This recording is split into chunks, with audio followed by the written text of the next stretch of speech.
colocado em meu coração. Amém, irmãos? Salmo 113. Digno és tu, Senhor. Digno és tu, Senhor, deste culto, dos louvores, da nossa adoração. Aleluia. A palavra do Senhor diz assim, Salmo 113. Diz assim, louvai ao Senhor, louvai servos do Senhor, louvai o nome do Senhor. Seja bendito o nome do Senhor, desde agora e para sempre. Desde o nascimento do sol até ao ocaso, seja louvado o nome do Senhor. Seja exaltado, exaltado está o Senhor acima de todas as nações e a sua glória sobre os céus. Quem é como o Senhor nosso Deus, que habita nas alturas, que se curva para ver o que está nos céus e na terra, que do pó levanta o pequeno e do montouro ergue o necessitado, para o fazer assentar entre os príncipes, sim, com os príncipes do seu povo, e faz com que a mulher estéril habite em família e seja alegre, mãe de filhos. Louvai ao Senhor. Amém? Pode tomar o seu assento, irmãos. Glória ao nome do Senhor Jesus Cristo. É interessante, irmãos, quando eu comecei e me converti ao Senhor, eu tinha uma dificuldade muito grande de orar. Eu não sabia como. Nunca cresci em igreja, não tinha nem ideia como é que era, e me sentia muito incomodado, minha língua travava, eu não sabia. Até que eu consultei com o meu pastor, na época, pastor José Vaz, quem se lembra, né? Homem de Deus, ele disse assim, filho, a única coisa que você tem que fazer é gastar seu tempo lendo o livro de Salmos. Irmãos, e foi a solução para mim. Para quem nunca leu o livro de Salmos, esse livro, essa coleção de livros, na verdade são louvores, né, orações. Você vê esses homens de Deus rasgando o seu coração, o seu espírito, colocando os seus mais diversos problemas e dilemas diante daquele que pode todas as coisas. E aí então eu vi e comecei a entender como é que esses homens se prostravam realmente sem reservas, sem máscaras, sem se importar com qualquer coisa. Como eles se prostravam diante de Deus e vocalizavam aquilo que eles sentiam. Então, se você tem esse problema, leia os Salmos. Salmos, essa coleção de livros é maravilhoso. E esse trecho que nós lemos no Salmo 113, diz a tradição judaica que essa coleção do Salmo 113 até o Salmo 118 é um dos salmos considerados o Halel, né, dos judeus. Estes salmos eram cantados na época do templo e tal, e recitado pelos judeus na festa da Páscoa. Os dois primeiros, Salmos 113 e 114, eles eram recitados antes da refeição, e os 115 até os 118 eram recitados depois da refeição. E muitos dizem que foi um desses salmos aqui que o nosso Senhor Jesus Cristo cantou, porque a Bíblia diz que ele cantou um hino durante a última ceia. E foi uns desses aqui, né? E então, pelo fato desses salmos em hebraico iniciarem a sua palavra, e todos eles vão começar com a palavra aleluia, né? Esses aí, por isso vem a razão pela qual eles se chamam Halel, que quer dizer louvor, ou aleluia, aleluia. Glórias a Deus Pai, Deus Filho e Deus Espírito Santo, aleluia, né? Louvor a Deus Pai, Deus Filho, Deus Espírito Santo. Então o Salmo 113, ele diz assim, na epígrafe da Escritura, na minha Bíblia, diz assim, exortação a louvar a Deus, pela sua grandeza e pelo seu amor e pela sua bondade para com os pobres. Você pode dizer um amém? Glória a Deus. Somos exortados a louvar ao Senhor, ou aleluia. E eu gostaria de começar dizendo que o louvor, irmãos, é uma oferta essencial em todas as nossas atividades dentro do povo de Deus. Louvor. A adoração é essencial. Nós entendemos que a oração é o incenso e o louvor é a mirra, mas ambos sempre devem ser apresentados ao Senhor. Posso ouvir um amém? Pense bem comigo. Como é que nós podemos orar pela misericórdia e graça de Deus para o futuro, se nós não adorarmos e louvarmos a Deus por tudo que Ele fez no nosso passado? Ele é digno da nossa adoração. O Senhor tem sido bondoso, tem sido fiel para conosco, portanto temos que adorá-lo com toda a nossa devoção. Nossa alma deve ser derramada diante dele, Jesus, diante de Jesus, porque ele é o verdadeiro Deus e vida eterna. Então a exortação é para louvar ao Senhor. Mas ele continua dizendo no versículo 1: louvai servos do Senhor. Nós, acima de todas as pessoas aqui na terra, temos que fazer este louvor, temos que fazê-lo sabendo e simplesmente pelo nosso chamado e profissão. Você foi chamado por Deus, resgatado do pecado. Deus te deu vida eterna através do seu Filho. É a sua profissão, é a sua obrigação e privilégio louvar ao Senhor. Amém? Ele é digno de receber. Essa canção é maravilhosa. Digno és tu, Senhor, desta canção. Somente Ele é digno de receber o nosso louvor.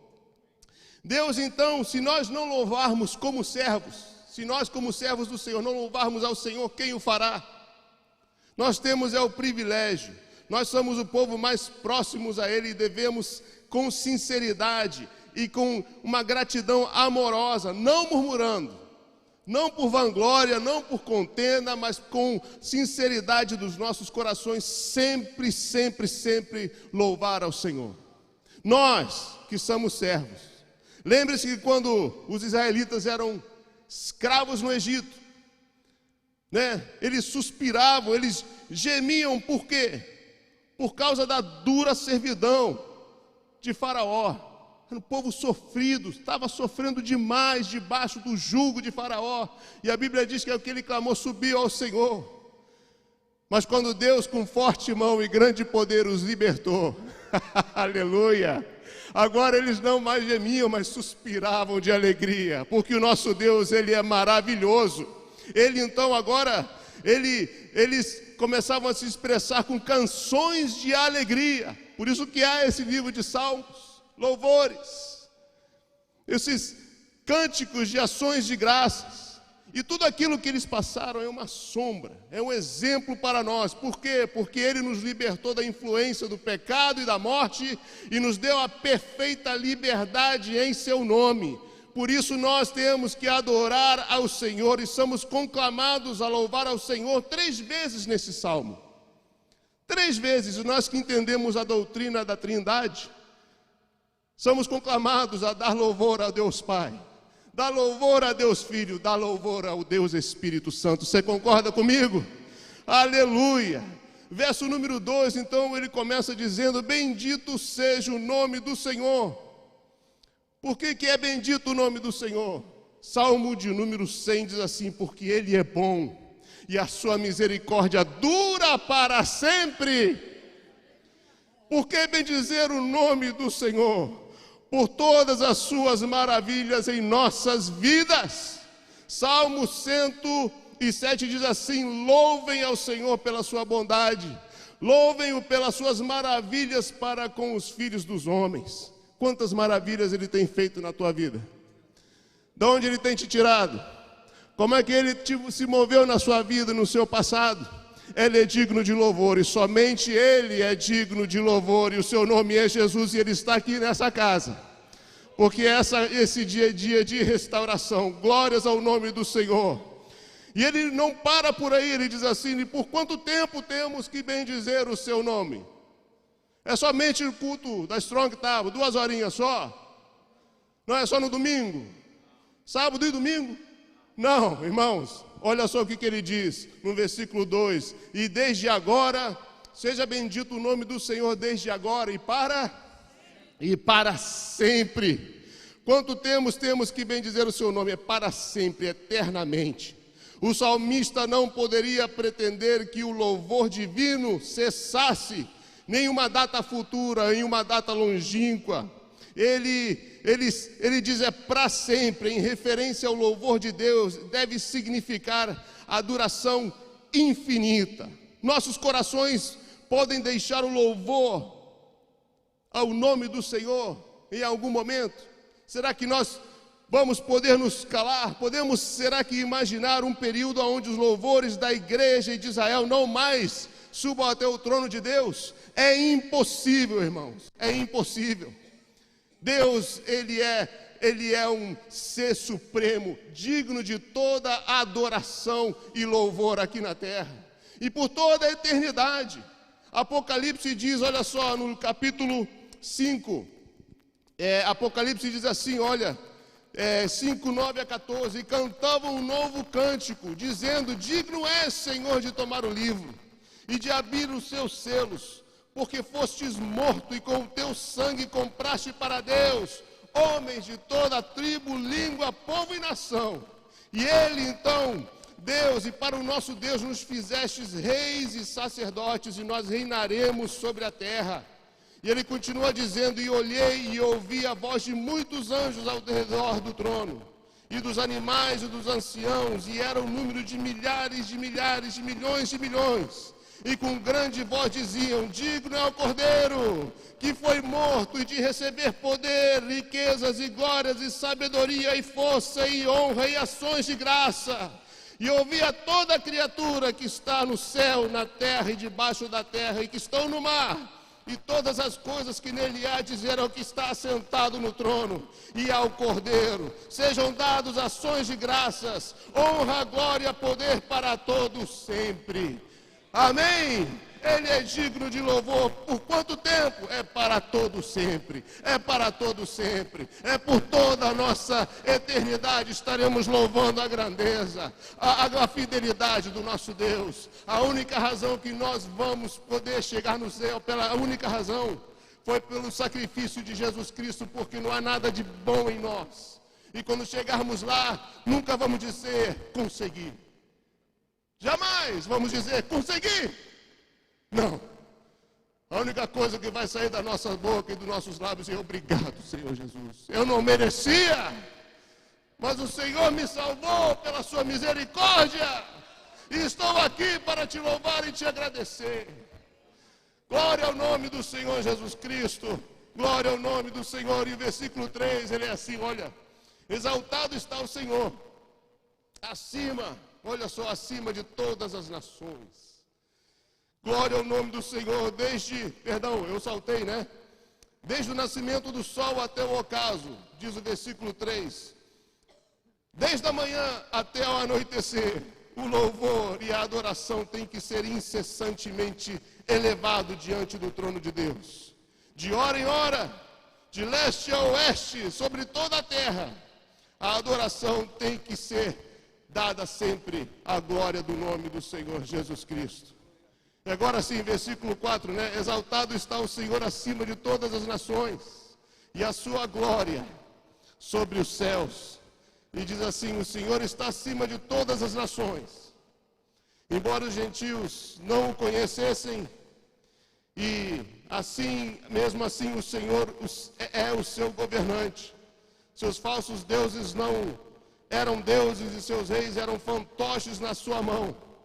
O Senhor, ele é elevado acima de toda a sabedoria, julgamento e imaginação dos sábios pagãos, e muito além da pompa e do poder dos monarcas e das nações. Davi, quando ele estava orando, olha a oração desse homem de Deus, em 1 Crônicas 29.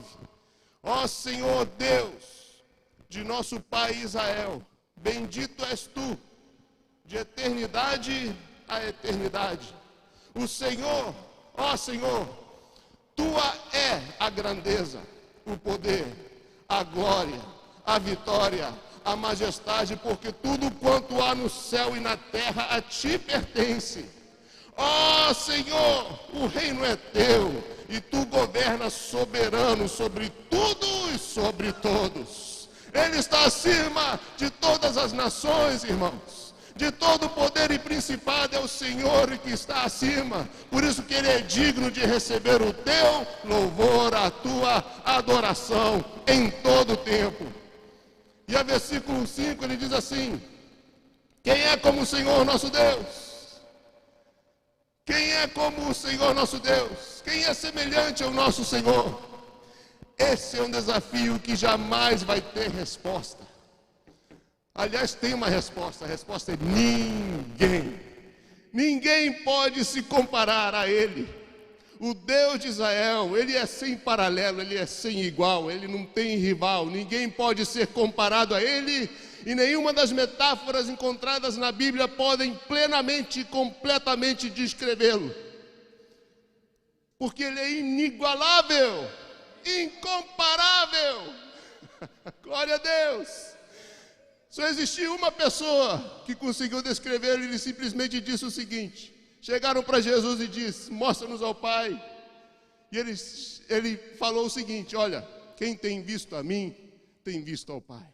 Eu e o Pai somos um. Ele é incomparável, irmãos, Ele é incomparável. Ele é incomparável. Aleluia. O seu trono, todo o seu caráter, sua pessoa, o seu ser, tudo o que Ele é, os seus atributos. Ele é sublime, infinitamente majestoso, de modo que ninguém pode ser comparado a Ele. Por isso, nós somos conclamados a louvar ao Senhor. Porém, aqui nessa manhã, Deus tratou de um tema ao meu coração novamente. Durante essa semana, quando estava pedindo uma palavra do Senhor, a palavra do Senhor para ministrar nessa manhã. E a pergunta que eu faço nessa manhã é o seguinte: qual é o seu ponto de ruptura? Aqui em inglês eles falam assim, breaking point. Né? Porque é muito bom, irmãos, a gente louvar a Deus quando tudo está bem. Oh, glória, estou cheio de trabalho, muito tile para botar no chão. Minha conta vai estar cheia, glória a Deus. Minha mulher vai poder ir para o salão, ir para o shopping, comprar roupa. Meus filhos, Busch Gardens, Disney, glória a Deus. É muito fácil quando tudo está bem, né? Quando você acorda sem nenhuma enfermidade no seu corpo, né? Embora que a gente vá envelhecendo, começa a dar aquelas dores de vez em quando. Eu nunca senti dor na minha vida, agora de repente tem que tomar cuidado até do jeito que dorme na cama, certo? Que o dia seguinte vai te cobrar. Mas quando tudo isso vem acontecendo, qual é o seu ponto de ruptura? O ponto onde você diz chega, onde você diz eu não aguento mais. Aí você começa a duvidar e até perguntar: cadê esse Deus? E aí vem esses pensamentos de derrota, de abandonar tudo. Qual é o seu ponto de ruptura? Quando o seu coração está completamente estraçalhado, é aí onde se cumpre o sacrifício de louvor, irmãos. E Deus colocou isso, e meu objetivo nessa manhã é um só. É, com a ajuda do Espírito Santo, condicionar os nossos corações. Condicionar os nossos corações a sempre louvar ao Senhor, independente, irmãos, das circunstâncias. Independente das circunstâncias, nós somos conclamados a adorar e a louvar ao Senhor. Mas para que eu consiga esse objetivo, eu preciso agora pedir para os irmãos abrir a Bíblia no livro de Jó. E mais uma vez, Deus me tratou me trouxe mais uma vez nesse texto. Eu sei que isso aqui foi compartilhado com os homens algumas semanas atrás. Mas para que possamos entender e condicionar e cumprir o meu objetivo, temos que dar uma olhada nesse livro. E esse livro é muito especial. Os teólogos o consideram o livro mais antigo da Bíblia. E ele trata com uma pergunta que é universal. E a pergunta é essa: se Deus, que é justo e amoroso, segundo a Bíblia, por que Ele permite que o homem justo, nesse caso como Jó, sofra tanto? E é um livro que nunca vai perder a relevância, certo? Sempre vai haver essa pergunta. E ele trata, irmãos, de 2 pontos. Ele tem mais, mas os 2 mais essenciais. Ele vai revelar para nós um fato que a gente jamais pode esquecer: que Deus, Ele é soberano. Ele é quem manda. Ele é quem decide como vai ser as coisas e ponto final. Ele que sabe o fim desde o princípio. Ele que sabe o que é melhor para a minha e para a sua vida. Ele é o que sabe o que é melhor para os seus filhos. Não é você, não sou eu, não é o pastor. Deus. Ele é soberano.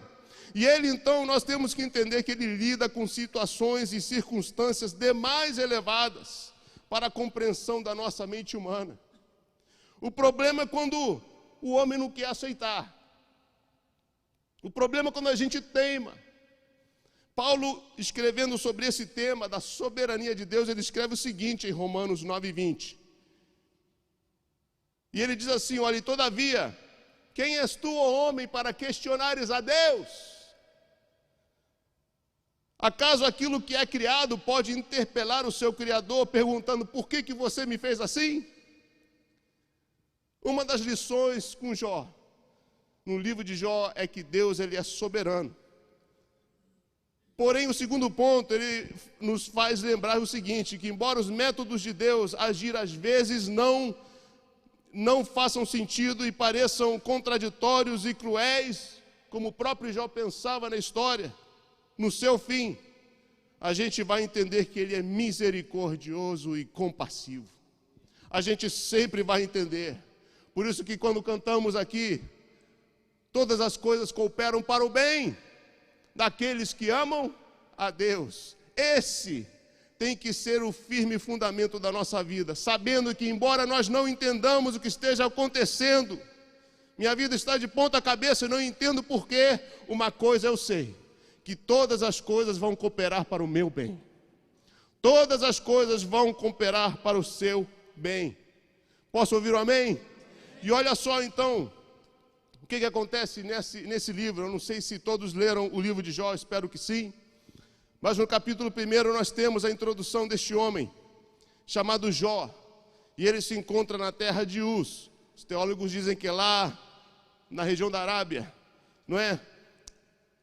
E as 4 características de Jó, que ele era um homem sincero, em outras palavras, em outras traduções, homem íntegro, aquilo que você é quando ninguém está vendo. Homem reto, que todos podem ver que esse camarada aí é reto, que é temente a Deus e que se desvia do mal. Vemos no versículo 2 que ele tem uma família abençoada. Deus tem dado para ele quantos filhos? 10, 7 filhos e 3 filhas, certo? São 10 filhos. A gente entende no versículo 3 que ele era, a Bíblia chega a dizer que ele era o maior do que todos os do Oriente. Quando a Bíblia fala que ele era o maior, não diz que ele era o mais alto, né? Ou de estatura, não. Ele diz que ele era o maior, de dinheiro, muito rico. E aqui eu quero dizer que para servir a Deus não é preciso ser pobre. Tem que ser rico e muito rico. Glória a Deus. Amém?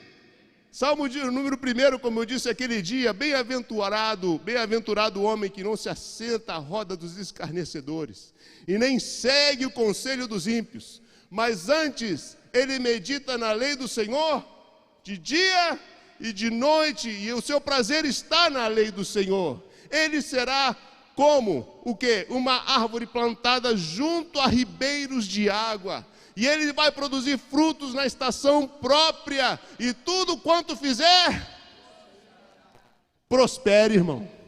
Você é justo? Eu creio no Deus da prosperidade, não estou pregando prosperidade, nem teologia da prosperidade.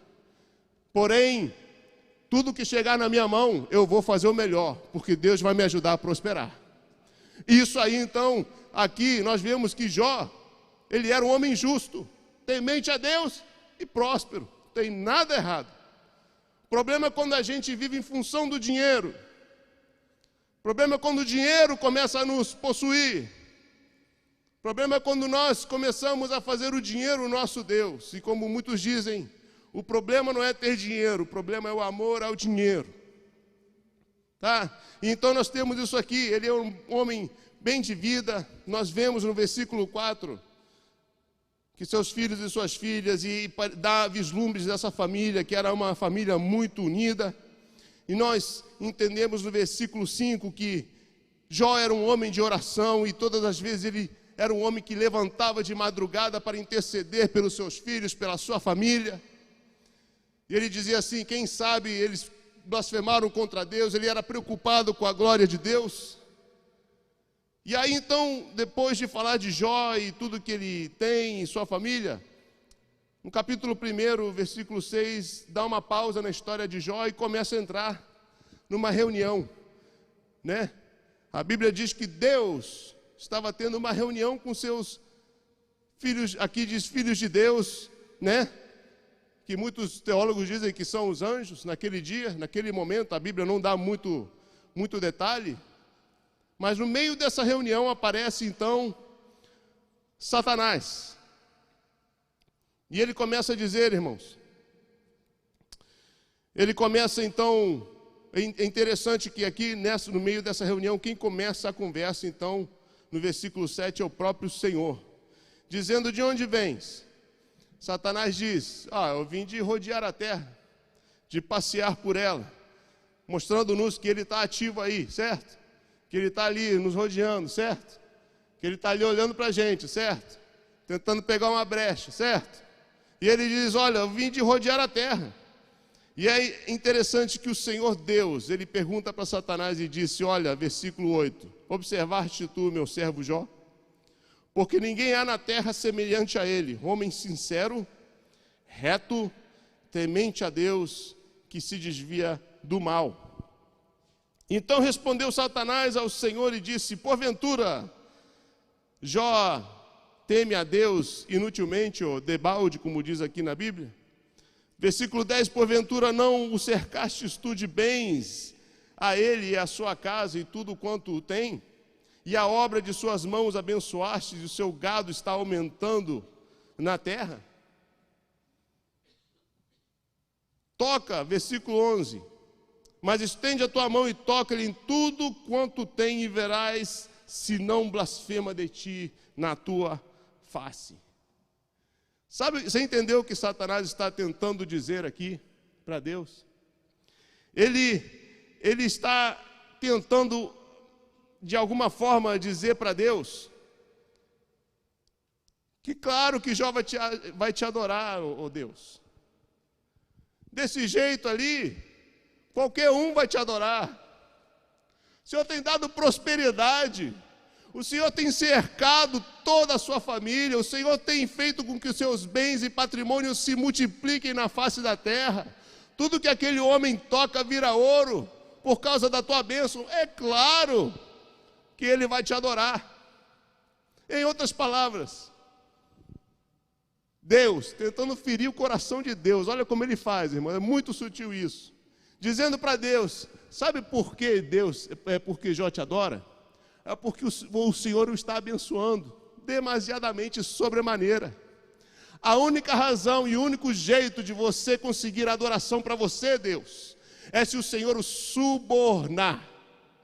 Em outras palavras, esse povo aqui, povo da terra, só vai te adorar pelo que o Senhor pode dar e nunca por quem você é.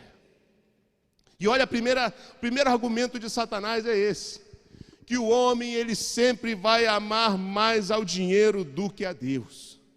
O homem, ele sempre vai amar mais ao dinheiro do que a Deus. Ele estava dizendo para Deus, que as pessoas só se aproximam por causa das tuas bênçãos e não por causa do caráter de Deus e da tua pessoa. Mas ele não para por aí. No versículo 11, ele continua dizendo e atacando o caráter de Jó. Ele começa a atacar o caráter de Jó e começa a dizer, insinuar, irmãos, que Jó somente adora a Deus por causa da bênção. Em outras palavras, eu só venho à igreja Strong Tower porque eu vou conseguir trabalho, ou porque ele percebeu que vir à igreja dá dinheiro. Eu só vou vir à igreja porque me dá lucro. Quanto mais eu adoro a Deus, mais bênção eu tenho. É um investimento muito bom. Está entendendo a jogada de Satanás? Deus, para você receber adoração, você tem que abençoar, senão ninguém te adora. E para Jó, falando, ele só está te adorando porque ele é interesseiro. Você conhece alguém assim? Só está te adorando porque ele só quer a tua bênção, não quer mais nada. E a primeira tese de Satanás aqui, olha, é que o homem sempre vai amar mais ao dinheiro do que a Deus. E ele diz, toca em tudo que ele tem, para ver se ele ainda continua te adorando. Toca, para ver se ele continua te adorando. E aí ele começa dizendo, então, no versículo, tem outra tese também, porque é muito importante isso. Nós sabemos pela história que Satanás, então, com a permissão de Deus, ele toca em duas áreas na vida de Jó. A primeira é a financeira. Mas lá depois nós vemos que ele também toca na sua família, porque se formos analisar o homem, o que ele tem? Ele tem bens que ele vai gerando e adquirindo durante a sua jornada, por causa do seu trabalho, e ele tem a sua família. Então Satanás diz, olha, toca em tudo que ele tem, para ver Satanás disse, toca em tudo que ele tem, para ver se mesmo assim ele te adora. E o versículo 12, irmãos, é o seguinte, o versículo 12, Deus faz algo incrível. Nesse momento, no versículo 12, sem Jó saber, ele se torna o representante de Deus aqui na terra. Parece que Deus não aposta, lógico, né? Só uma comparação com todo respeito, mas parece que Deus foi desafiado, eu aposto tudo que eu tenho em Jó. E sem Jó saber, irmãos, ele se torna o representante de Deus na terra. Porque Deus fala assim, vai, toca em tudo que ele tem, menos, estende a tua mão contra ele, menos... Ele diz assim, e disse o Senhor a Satanás, eis que tudo quanto tem está na tua mão, somente não estendas a tua mão contra ele. Nós temos que entender, irmãos, que naquele momento, Deus estava dando uma ordem para Satanás. Você entende isso? Nós temos que entender que Satanás, ele é um ser criado, é um ser limitado por Deus. Amém? Ele somente age até onde a gente pode agir. Amém? Somente Deus dando uma ordem para ele, até aqui e não mais 1 milímetro diante disso. Porque Satanás é um ser criado, mas nosso Deus, nós sabemos que ele é um Deus que manda no céu, manda na terra, manda debaixo na terra, nos mares, debaixo dos mares. Ele é que dá as ordens e o ponto final. Ele é digno de ser louvado nessa manhã. E então Satanás sai e toca em tudo que ele tem. E a Bíblia diz então, irmãos, que no versículo, quais são os instrumentos usados aqui para abalar a Jó. Versículo 15, Satanás usa os sabeus. Versículo 16, ele usa o fogo de Deus, em outras traduções é como se fosse um relâmpago. Versículo 17, os caldeus.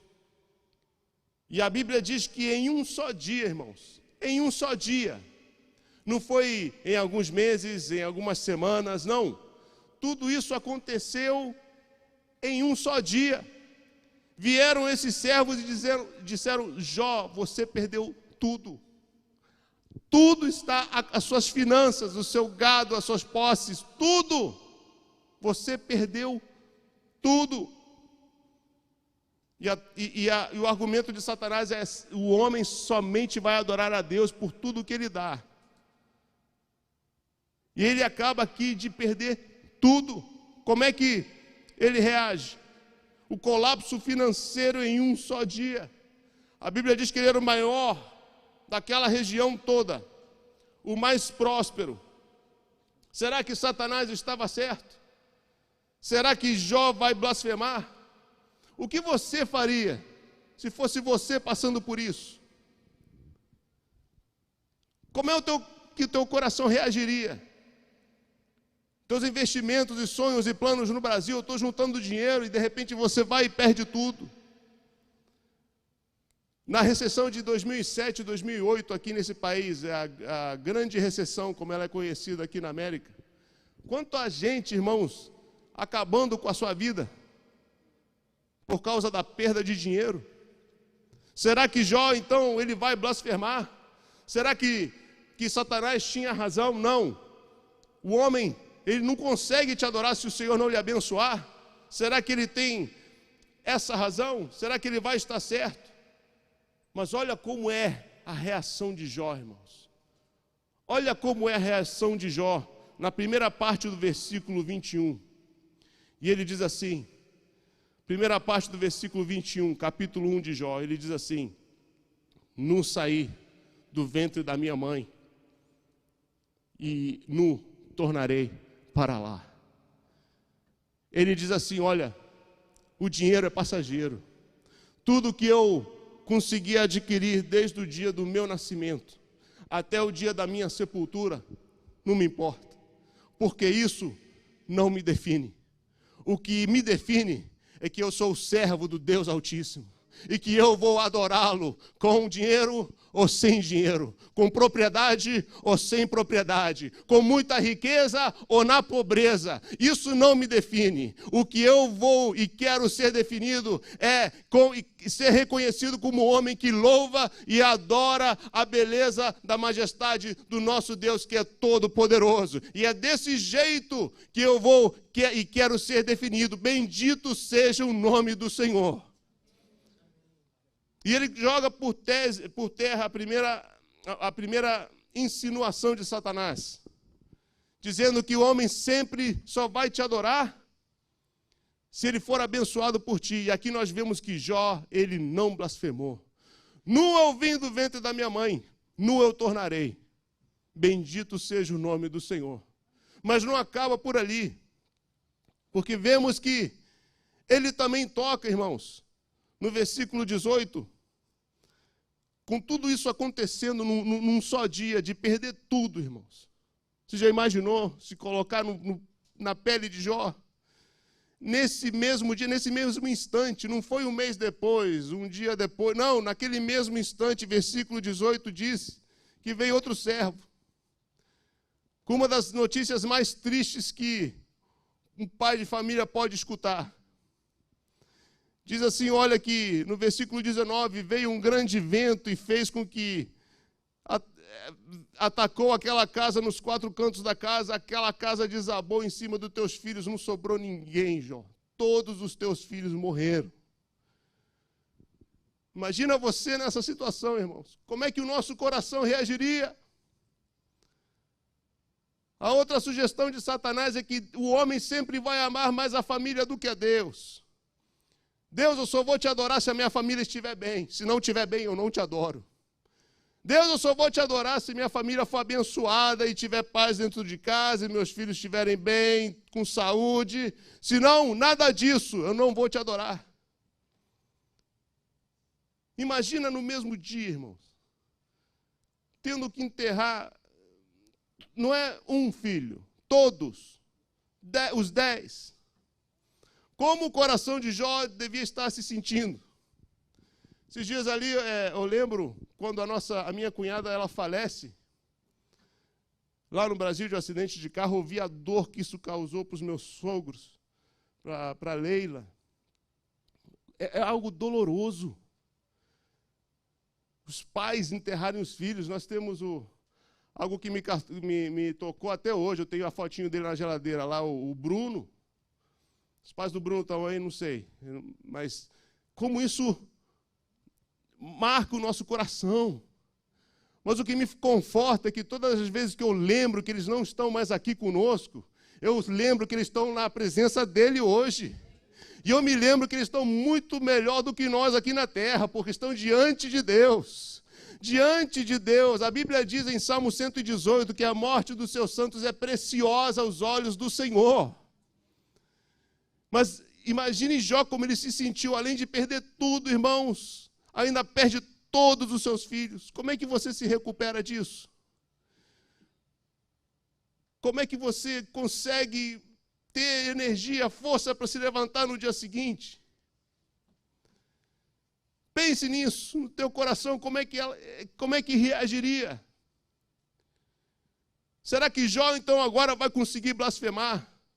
Será que agora ele vai adorar ou blasfemar? E aqui, então, a resposta de Jó no capítulo 21.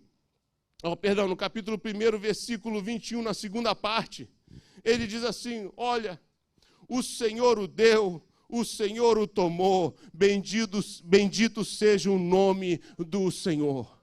Com a minha família te servindo ou com ela não te servindo, eu vou ser definido como homem que abençoa e louva o nome do Senhor. Bendito seja o nome do Senhor. E a Bíblia diz, olha no versículo 22, em tudo isso, Jó não pecou e nem atribuiu a Deus falta alguma.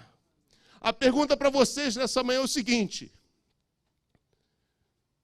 se você perder tudo que você tem de posse, se você perder toda a sua família, qual vai ser a sua posição? Você vai continuar adorando a Deus mesmo assim? Você vai continuar adorando a Deus e vindo à igreja e servindo com todas as suas forças? Ou é condicional? Que Deus nos conceda o coração de Jó nessa manhã. E que possamos levantar as nossas mãos e as nossas vozes dizendo: Senhor Deus, me dá força, Senhor. Me dá força, Senhor, no meu coração para nunca, nunca, nunca me afastar de Ti. Nunca me afastar de Ti. Porque não é fácil, irmãos. Não é fácil. Mas com Jó eu aprendo uma coisa: que tudo isso não vai definir a minha vida. Jó, então, ele consegue, por causa da sua resposta, jogar os dois argumentos de Satanás. Não, Satanás. O homem não vai adorar somente por tudo que Deus dá. O homem, e nós estamos incluídos, vamos adorar a Deus por quem Ele é. Não pelas suas bênçãos, mas por quem Ele é. Satanás, segunda coisa, não. O homem não vai só te adorar quando tudo vai bem na família. Na dor também nós vamos te adorar, porque digno é o Senhor de supremo louvor. Amém? E se não fosse o bastante, irmãos, você acha que a história para por aí? Capítulo 2. Vem outra reunião, né? E a reunião é o seguinte: vindo outro dia, que Deus estava tendo no capítulo 2, versículo 1, vendo os filhos de Deus, né? Deus estava se reunindo com seus anjos. Quem aparece de novo em cena? Satanás. De onde vens? De rodear a terra e passear por ela. Versículo 3. Observaste tu, meu servo Jó, disse Deus para Satanás, né? Homem sincero, olha, depois de tudo isso, de toda essa dor, olha o testemunho de Deus sobre Jó.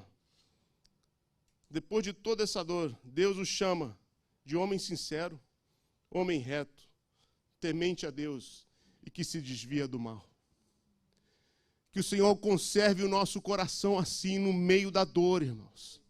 Que o Senhor nos conserve com força e nos dê força e ânimo para sempre louvar a Deus, independente das circunstâncias. Estando bem, Ele é digno. Estando mal, Ele é digno. Em qualquer hora, em qualquer circunstância, Ele é digno. Ele é soberano. E ele diz assim, Satanás então respondeu para Deus: pele por pele, tudo que o homem dará, tudo que o homem tem dará pela sua vida. Estende então a tua mão agora. Não deu certo na família, não deu certo na posse? Toca no corpo dele para ver se ele te adora mesmo assim. E o terceiro argumento de Satanás está aqui: que o homem ele sempre vai amar mais a si mesmo do que a Deus.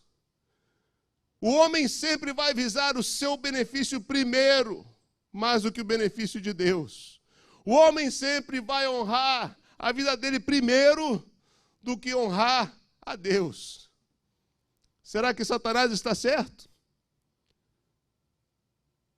E ele continua dizendo no versículo 5, estende, porém, a tua mão. Satanás dizendo para Deus, estende, porém, na tua mão e toca ali nos ossos e na carne, e verás, se não blasfema de ti na tua face. Disse o Senhor a Satanás, eis que ele está na tua mão, poupa, porém, a sua vida. Deus permitiu, porque o nosso Deus, ele é soberano.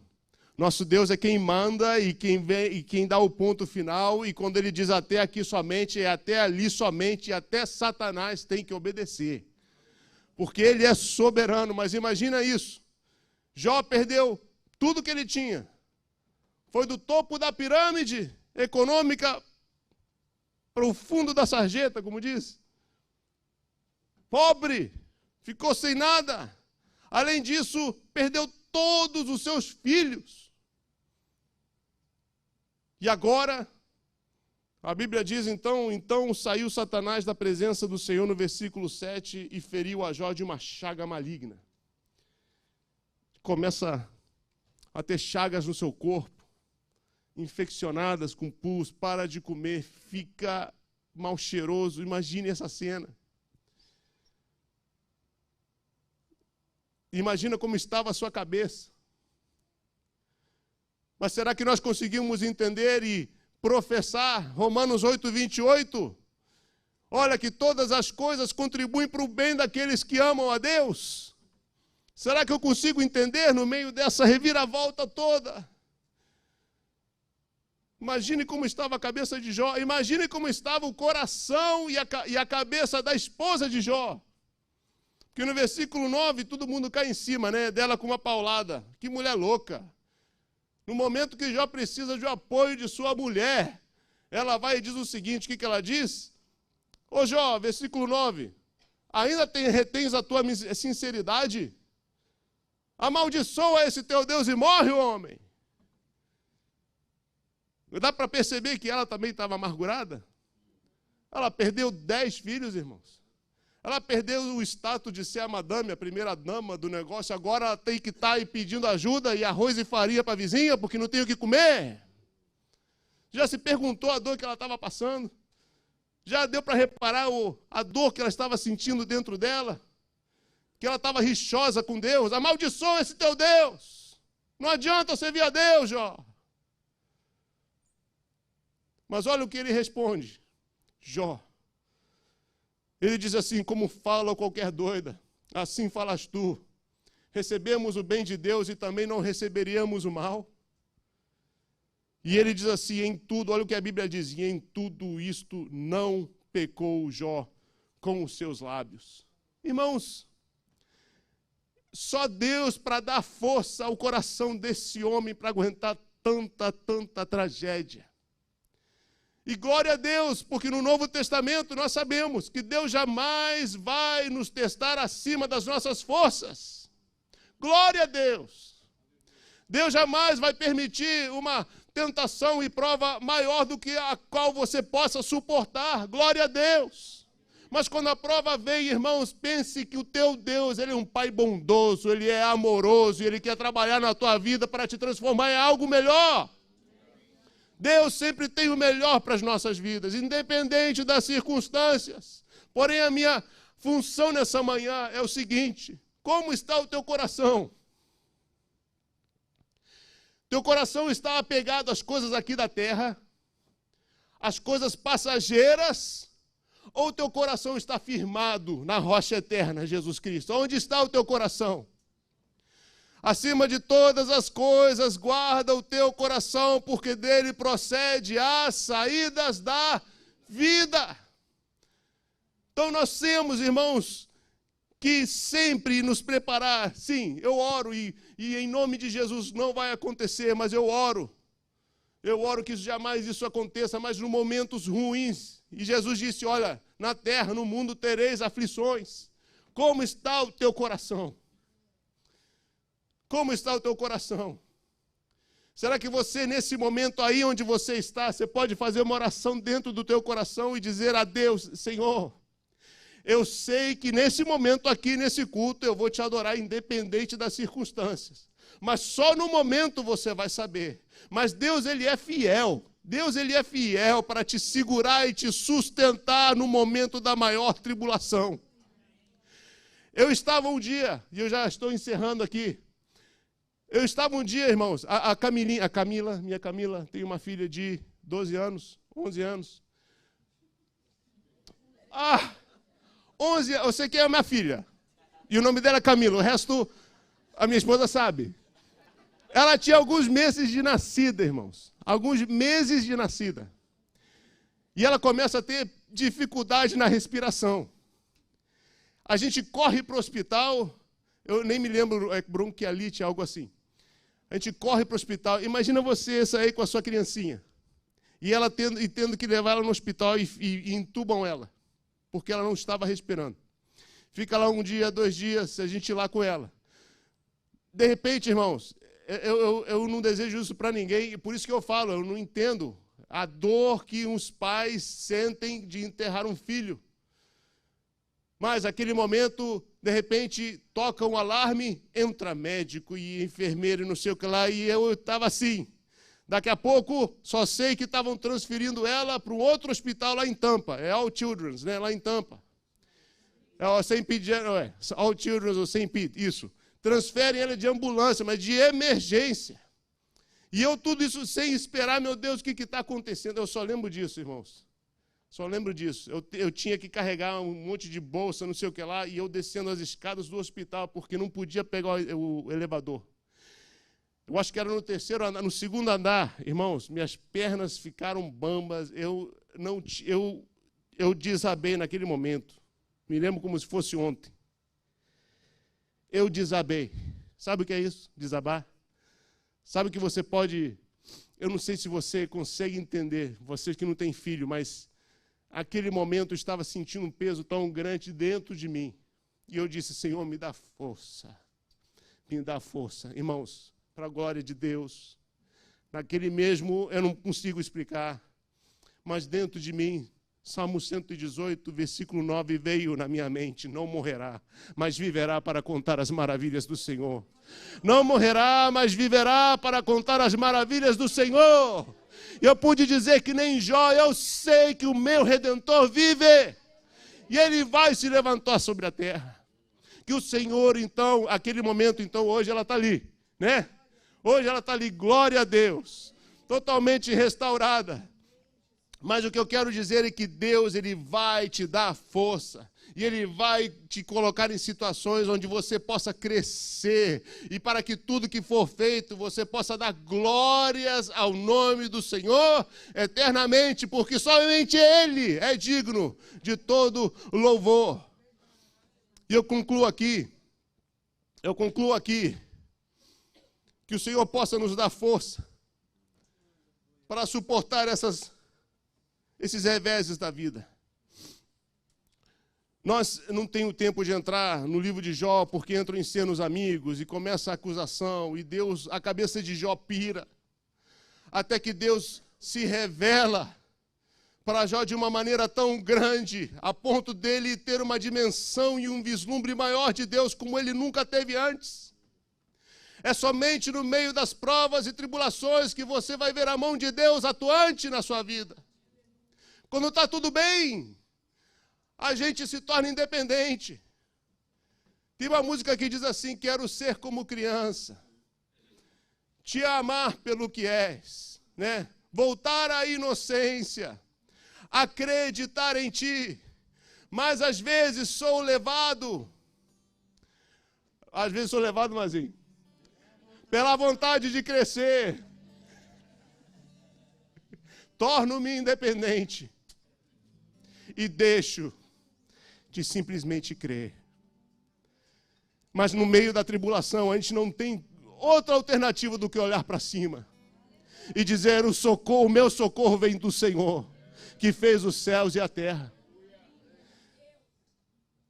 E naquele momento, Jó tem um vislumbre da grandeza de Deus, e ele chega a declarar assim, Senhor, eu bem sei que tudo podes, e nenhum dos teus planos podem ser frustrados. Eu só te conhecia de ouvir falar, mas hoje, meus olhos te veem. E a Bíblia diz, esse livro é chamado o livro da grande restauração, porque a Bíblia diz que Deus restaurou todas as coisas em dobro. Esse mesmo Deus está aqui nessa manhã. Esse grande restaurador está aqui nessa manhã. E se você deixar, Ele pode restaurar a tua saúde, as tuas finanças, teu casamento, tua família, para que o nome dEle seja glorificado.